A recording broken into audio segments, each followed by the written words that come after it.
Welcome back to another half marathon training series episode. This is week 9 and this week we're in between races. The Linda Franks 5-mile race is behind me and the Boddington 10-mile race is ahead of me. Plan for this week is to be quite sensible. I want to explain a little bit more at the end as to why I'm doing what I'm doing, but I have one heck of a workout to show you this week and I'm really excited to get straight in there and go through the details of it. Once we've done that, we'll come back here, check some stats, and then I'm going to explain why I'm being a little bit more cautious this week. Of course we have a race, however I'm being a little bit extra cautious, and then what we're going to be doing beyond there for the final 3 weeks. So let's roll the tape on the workout and see how we got on. So welcome back to another training series episode. This is week 9, we're in between races and there is not long to go. I am super excited for this week. Obviously, as I just mentioned, in between races, really excited. Got to play my cards right this week. I'll explain what I'm doing today shortly. Just the one workout, but it is a big one and hopefully it's going to complement what we're doing on the either side of this, which is of course the Linda Franks 5-mile race, which we just done, and then Boddington 10 on Sunday. So what's the plan this week then? Well, I'm only going to be doing one workout as I just said, and on the cards today we have another over-under session. So you'd have seen this 2 weeks ago. I did 8 by 3 minutes on, 3 minutes off. I say over-unders, I'm using that term loosely because I'm out here on the cycle track. If you know and have been watching, you know I start with about 3 miles down, a huge uphill, and then an uphill back to the start. Today we're progressing it to 10, so we work to effort more so than trying to get over and under paces. I know where I'd like to be, I know where the paces should be, and I've been doing a good job so far up to this point, so we'll see how we go today. And where I messed up slightly after Hereford 10k back in December is that I had a nice easy week the week before Hereford, so I was nice and fresh, had a great race. And let's imagine the Hereford was session 1 of the week. My usual Tuesday was moved back to Sunday. I had a great Tuesday session, which was session 2, so those 2 went really well.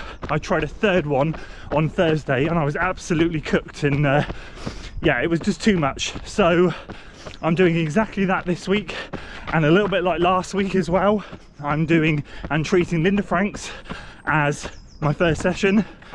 Today will be my second session, and then the rest of the week is going to be easy and steady miles with a few strides thrown in here and there. Right, and just before we start, because when we get rolling on this, we're going to get rolling, I'm starting in at the same place, which is just down there. I've got a minute to go, and I'm hoping, fingers crossed, I should make it back around here, if not just a little bit past here on the way back, because on the 8 that I did 2 weeks ago, I finished back up there, probably half a mile up there. So I'm hoping to whiz past here on the final 2. And as always, I want to say a massive thanks to COROS before we get into this for sponsoring this week's video. They have been supporting me throughout the training series. I am beyond grateful to have their support. Their Pace Pro and their arm heart rate monitor, if you can see just there, has been on me since day 1 of this training series and will continue to be right through to Alicante and beyond. I've been loving collecting all the data from every single week, watching the graphs trend upwards, getting fitter, and of course putting a result in, a shift in like we did at Linda Franks on the weekend. Honestly, I'm still buzzing from that, so I'm absolutely delighted they're supporting the video, but of course more on that later. We're going to get going on this one. We can analyze the session after. This is time to do the work. So here we go. Legs are a bit heavy, 10 seconds. We're going to get into this 10 by 3 on 3 off. Oh, I dread these ones, but honestly they are so good. Let's do it. Here we go. And lap. Bosh. Oh, let's lock in. Laser focus. All right, so I approached the first one with caution, low 550s. So about 10 seconds slower than 2 weeks ago when I did 8 of them. But I just wanted to see how the legs felt. They feel okay, heavy, but they've got a bit of life in them, so that's good. So let's really sort of, yeah, we're floating now in the 620s. See if we can lock in, and now we've tested the waters, really get after this one.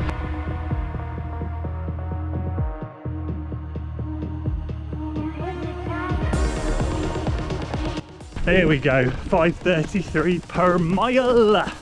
Come on, that was good, felt good too. So I'll lock in for the next 2. I'll touch base after number 4 before we hit the hill.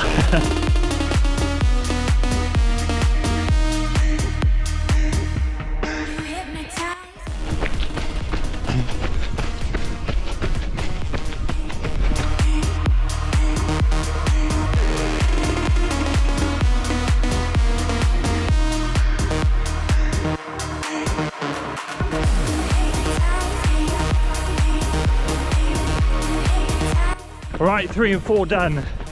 5:26, 5:32. Really good, really good. But of course now, rep 5, all uphill baby, big hill. And then hopefully rep 6 will start at the end of that big hill, crest over the top. And then 7 and 8 should be on the uphill on the other side, but not quite steep. And then 9 and 10, hopefully a bit flatter.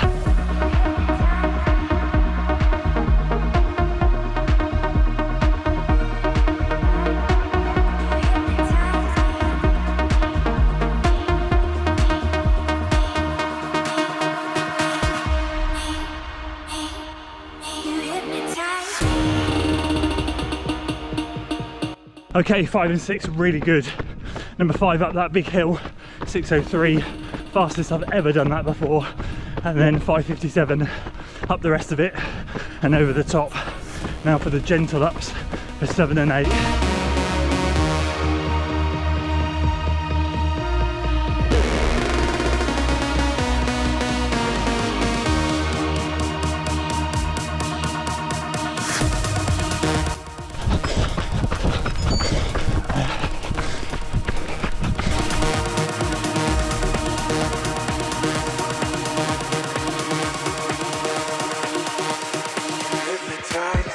There we go, 7 and 8 done, 5:45 I think, 5:51, amazing, absolutely amazing. 2 more.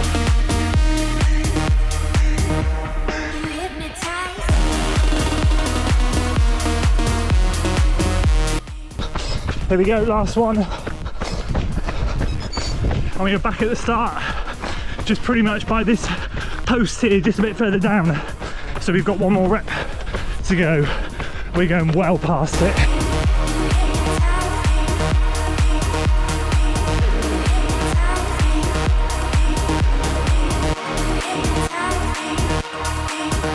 There we go, we did it. Rep 9 was 5:30 something, and then rep 10 in the 5:20s to finish. Gently downhill. Loved it. The shape is there. We've now just got to tweak a few things in the final 3 weeks, but feeling good. So that was a huge confidence boost, and to be perfectly honest with you, well, the rest of the week now is easy. As I said in the intro, Sunday was Tuesday's session, Tuesday today is Thursday's session, so I'm not going to do any more intensity. It's going to be easy, steady miles, and this should have complemented the weekend's race really well. Now paces then were faster than 2 weeks ago when I did 8 of them, but I used the Brooks Hyperion 2 weeks ago, and I said at the end, God, I could do with some carbons at the end here. It would massively help. And the reason I wore carbons today was just to try and protect the legs a bit, pick something with some chunky foam, even though the foam is pretty much flat on these, something that was going to help me a little bit, because I knew my legs would be a bit fatigued from Sunday. But it didn't make 1 ounce of difference in terms of the leg fatigue. We still absolutely nailed it. Legs are heavy, but to bank this after that, I'm honestly so happy. Right, glasses on for this bit so I can see what we're doing. So let's get into that workout. It ended up being really good. So happy with that one. It couldn't have gone better. I'll explain why I did that one in a second. Let's get into this. But before we do, a huge thanks to COROS for sponsoring this week's video. I mentioned it earlier. I have been using the Pace Pro and the arm heart rate monitor before this training block, during this training block, and will continue to use it afterwards. And the one thing I want to really hammer home right now before we get into this is the effort paces. I've talked about this for the majority of the training block. The first 4 weeks I've been up on the hills utilizing the Pace Pro and the heart rate monitor to get the data that I'm not looking at the time, but when I come back here I can assess the effort paces that I'm putting in, knowing that what I'm doing out there on the trails is working, and of course it translated to that race performance that you've just seen last weekend. And why is that important? Well, I'm going by feel out there on the hills doing these reps, but of course if the effort paces aren't translating to what I need them to, or even really getting close, then I know know I need to adjust my efforts. All the way along, I've been seeing the effort paces that I've wanted to see, have understood when they've not been quite where they're at because maybe I'm feeling pretty rubbish, or when they're over what I'm expecting because I had a really good day, and today's workout is no different. So if you've liked what you've seen throughout the training series so far and you're keen on grabbing a COROS product, make sure you check out the link in the description below and use that code that's in there. That'll get you a free band alongside the watch. And once again, a massive thanks to COROS for sponsoring this video. Let's check out these effort paces. So I'll throw on screen now the first 4 reps. These are the ones that are downhill. You'll be able to see there on the right hand side, those are the effort paces. So the paces on the left hand side, that's what I was splitting on my watch and you were seeing on the screen, but the effort paces on the right, that's basically what they're translating to on the flat. So as you can see, naturally we're going downhill. Those ones are going to be slightly slower. So that's the first 4. The next 6 is where it gets really interesting. You can see then when we hit the big hill and then going up and over the hill, we hit a 5:17 and a 5:23 per mile effort pace,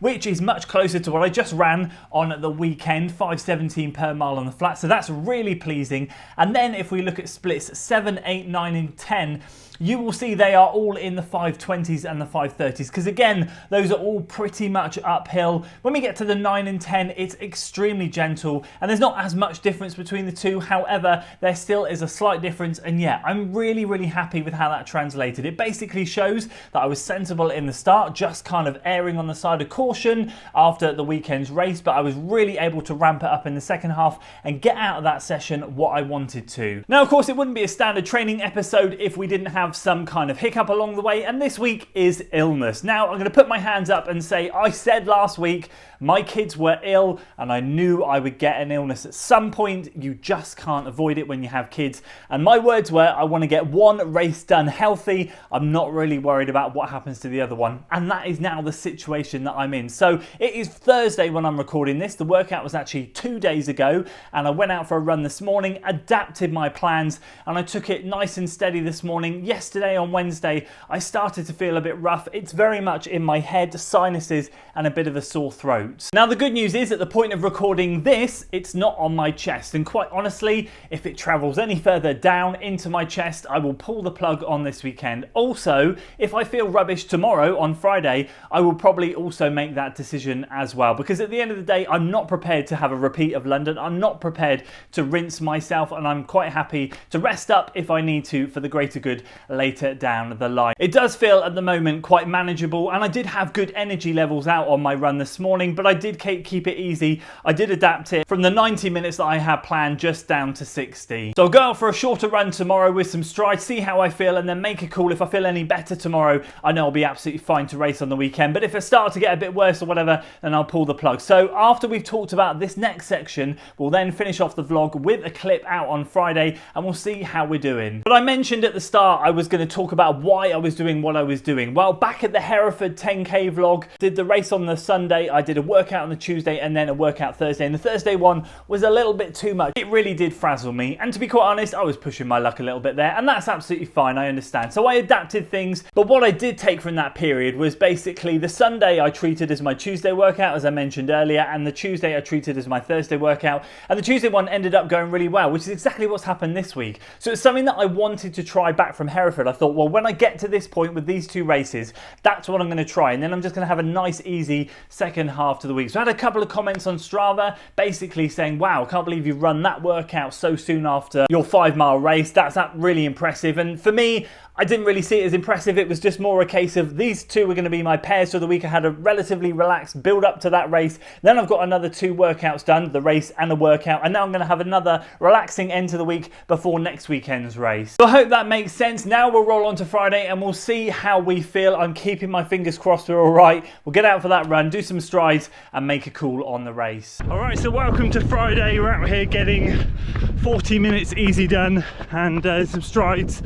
And I think, barring a disaster, Sunday should be okay. I still feel a bit rough, but I feel better than yesterday, and I'm hoping that means that yesterday was the peak of it, because I didn't feel horrific and I got my run done, but and the energy levels were good in the legs, but just in general, as I said, very sinusy, swimming in the nose, sore throat, and today is still clearing out the sinuses a lot, but less pain in the sinuses, and it very much is now just a sore throat. So assuming over the next couple of days it doesn't travel from the throat into the chest, which I'm doing everything I can to not make it happen, I'll be there on Sunday, but I'm not going to set any race predictions, race goals.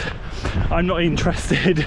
There's a couple of reasons why. Number one, another storm is hitting the country, mainly Ireland, Scotland, the west side, and it is going to travel inwards, but we're not going to get it as bad as them. They've got a red weather warning, which is, you know, really serious and nothing to joke about. We're going to have it mildly here. I mean, it's windy now. We've got about 20-30 mile an hour gusts, and that's going to be exactly the same on Sunday as well. Now, the loop at Boddington, even on a quiet, still day everywhere else, is windy. I've been there a few times now, and it's never not windy.